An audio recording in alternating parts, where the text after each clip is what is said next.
So today at rvroof.com and FlexArmor, we're going to talk about wrinkles. You see on all the forums, people, internet searches, you're always like, do I have bubbles? I have wrinkles. Do I need to worry about it?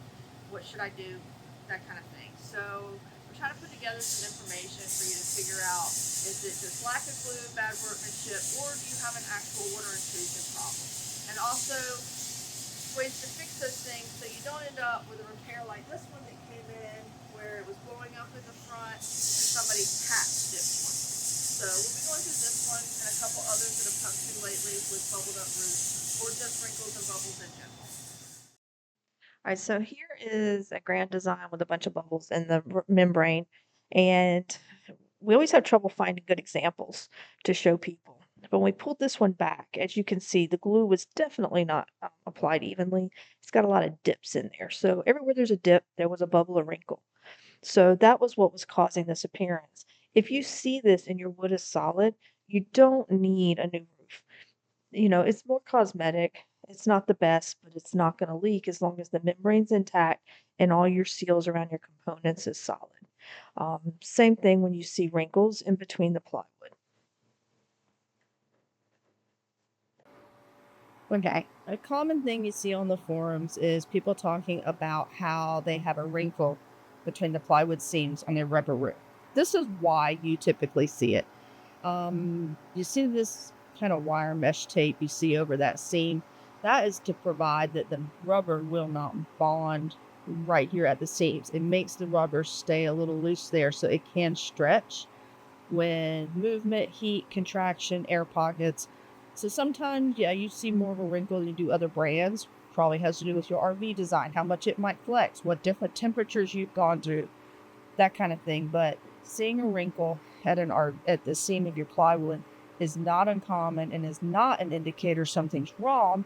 There's actual an installation, factor behind it.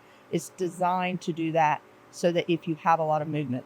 So that's a common misconception. And just wanted to show you that that is how the company says to put it in. And that's actually what's involved. Here's one of our roofs that we sprayed about a week ago. As you can see where the seams are between the plywood. That said, you want an expansion joint for that. All roof types are going to have them. Probably fiberglass is the only one you want to actually see it under, but that's actually critical and not anything to be concerned about on roofs if it's just that stretchy point. Now, this roof is one that blew up in the front and had the opposite problem. There's not enough glue. So, not having enough glue, vacuum forming under the front strips, improper seams, like you see on this one, it had an area where it wasn't totally sealed at the front, going down the road, air pressure, just not well. These vinyl roofs that they're putting on more and more, we're seeing have a lot more trouble sticking than some of the past rubber roofs. So, lack of glue is also a cause of wrinkles, and those are of more concern, especially on the end caps. If you have a roof that blows up and somebody tells you they can patch it, buyer beware on that one. That is next to impossible to patch a rubber roof. It really needs a whole new membrane. This one was patched by a commercial roofer. As you can see, he didn't cut the membrane right. He tried to move the gutter way up, and he still, as you can see in that top left corner, it wasn't behind the gutter rail, wasn't adhered in it very well.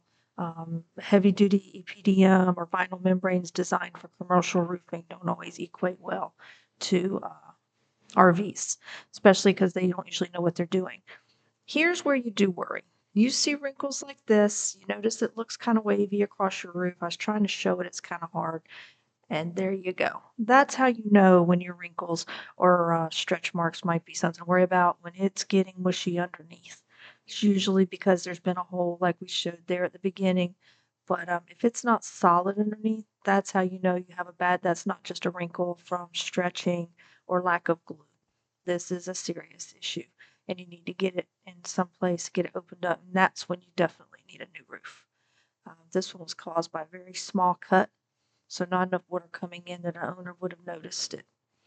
Your corners, if you notice on your camper that water ponds in the corners, caulking's meant to repel water, not sit underwater.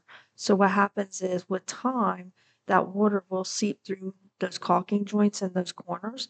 And eventually you'll start to, once again, you'll notice wrinkling, you'll notice a change and it's not a flat appearance anymore. And that's why.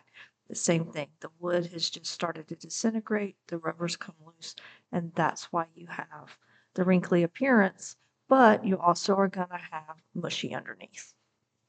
So I hope this video was helpful. I didn't really want this to be just like a FlexArmor video on what we do here at RVRoof.com. I thought it was a good opportunity to share with you what we see come through the shop to help you weed out what could possibly be a problem and what's not a problem. So if you found it helpful, like our page, follow us on YouTube, and we hope to see you at one of our RV roof shops if you do happen to need an RV.